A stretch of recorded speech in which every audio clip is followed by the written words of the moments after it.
This video, I'm going to talk about one strategy called the follow-up strategy that's going to allow you to create a lot more sales in your business. So I'm going to bring the whiteboard out and I'll share with you what I mean by this. So let's say you've got an online shop or you've got a physical shop. So what tends to happen is we spend money on marketing and advertising / advertising. And what we do is we would market people to our website here. Now, let's say, for example, you have 1,000 people that come from here to your shop, and let's say 100 people buy. That means 900 people did not buy. Now, the question I have for you is this: are these 900 people going to come back to your shop? Yes or no? And a lot of people say yes. So there's three answers to this. Yes, they will come back. No, they won't come back. Or the one that I get the most is maybe. Maybe they'll come back. And we don't want to operate a business on maybe. Maybe is not good. No is not good. Yes is good. So we want a certain way where we're going to drive people back to our shop, our website. Research has shown that if just in the whole experience of shopping, people will start to purchase your products or services. So if you have a shop right now, an online shop, an offline shop, maybe you sell services or products, just by the sheer fact that you get in touch with your clients who've already bought from you, who've already inquired from you, and you're able to do that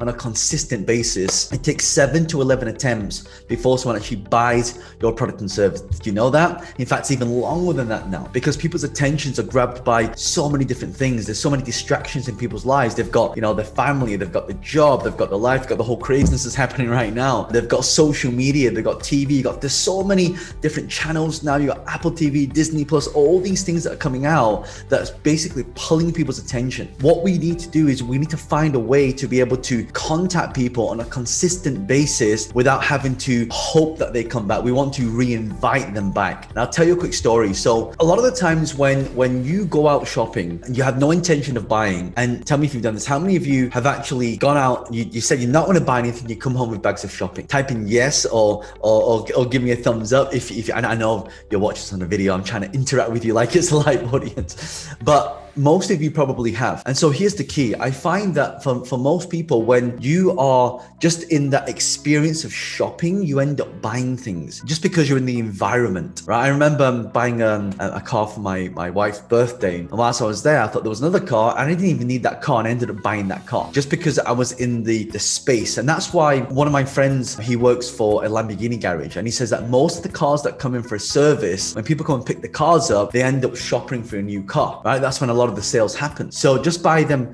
shopping, they're able to increase the sales. So instead of you hoping that people come back, make sure you re-invite them back to the shop in some way. For example, I get invited a lot to, the Lamborghini launch parties, or I get invited to, for example, Ferrari always invite me to Italy. Every time they have a new unveiling of a car, and they'll pay for the flights, they'll take you to the factory, and they'll have a little private tour because they want they want to re-invite you back. If you're in the UK, you've probably heard of a shop called Harrods. They'll always send emails out, or they'll always send like special invitations out for the black card members, and they'll re-invite people back in order for them to buy more of their products and services. And that's just how it works. Instead of having to go out and just get a brand new person, a stranger who's never heard of you before, doesn't it make more sense to go to somebody who's already a customer, who's already heard of you before, and you serve them at the highest level? So the question I have for you is this: what can you do right now that's going to serve your audience to that next level? That's going to solve the problem, that's going to add more value to them and solve the current situation of the biggest problem and what they currently want. And if you can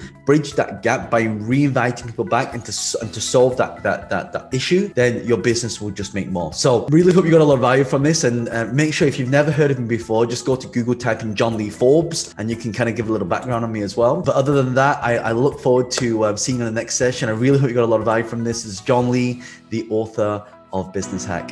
Bye for now.